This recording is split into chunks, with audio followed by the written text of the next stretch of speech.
Hello, Sir Sander. Good morning. Yes, ma'am. How are you po? I'm good po. I really apologize if naabala ko kayo at this moment. Nagre-review ako ng mga I see, sige. submitted documents sa mga clients namin na waiting for the result. Nasa application niyo po ako and may gusto Po. lang po sabihin yung ating team leader ng Laguna branch regarding po doon sa result ng application. Sige. Okay po, ma'am. Ayan. Hello, Sir Sander. Good morning. Meron kasi kami natanggap na feedback. So, ito ay bad news. Pero, actually, meron siyang konting good news. So, depende po na kung paano po yung understanding ninyo. Pero, for us, it's a bad news.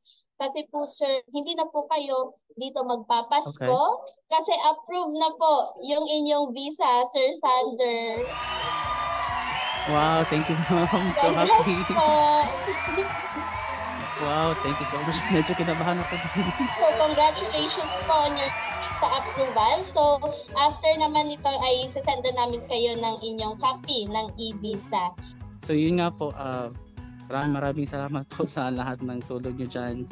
Especially sa iyo, ma'am, at kay Ma'am Mikey as well, at kay Ma'am Ellie po. Everything is smooth po talaga, walang problema.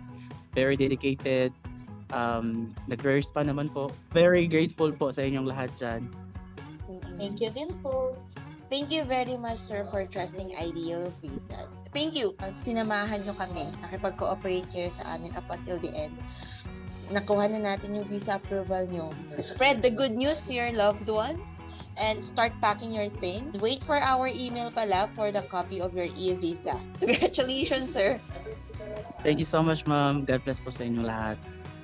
Congrats po, Sir Sander.